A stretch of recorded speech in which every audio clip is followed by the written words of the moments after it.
হলুদ, লবণ, আদা রসুন পেস্ট, গরম মশলা গুঁড়া, জিরা ফাঁকি, ধনিয়ার গুঁড়া, শুকনো মরিচ, আস্তা গরম মশলা, পেঁয়াজ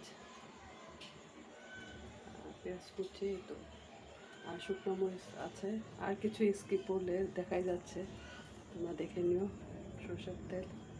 তা এই ঠান্ডা ওয়েদার, সারাদিন বৃষ্টি, আকাশে মেঘের গর্জন, রাত্রেবেলায় একটু গরম স্পাইসি যদি আলু দিয়ে মাংস হয় ভাতের সাথে। আর বাঙালিদের সব কিছুতে খাবার খুঁজে, সব আনন্দের মধ্যে।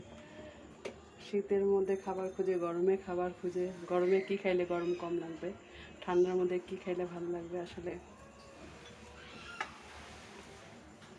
তো শুভরাত্রি। এটা হলো গরম মশলাটা আর একটু গুঁড়া দিয়ে দিলাম, সব একবারে মেখে সরষের তেল দিয়ে আমি বসাই দেবো। দেশি রসুনগুলা দিলে আরও মজা হইতো। দেশি রসুন, আস্তা রসুন আমার কাছে নাই।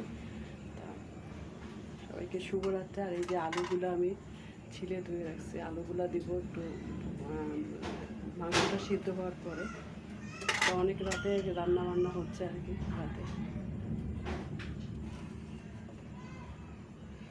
এখন এটাকে আমি মেখে নিব ভালো করে। আপনারা চাইলে এর মধ্যে টক দই দিতে পারেন। টক দইটা আমি সিরকা দিয়ে দই বানাই তারপরে দিব এটা। তা এখন মেখে মুখে বসাই দিয়ে এটা পরে দেবো। তা গুড নাইট, শুভরাত্রি সবাইকে।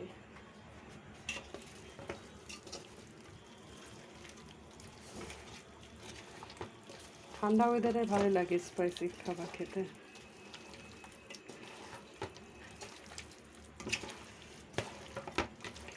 মশলাটা মাখিয়ে 10 মিনিট রেখে তারপরে আমি চুলায় বসাবো।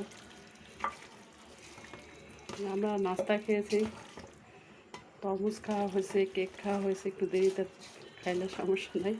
আর ঠান্ডা ঠান্ডা পড়ছে তো একটু 10 মিনিট ঢেকে রাখবো এটা মেখে। শুভরাত্রি, সবাই ভালো থাকবে। আল্লাহ হাফেজ।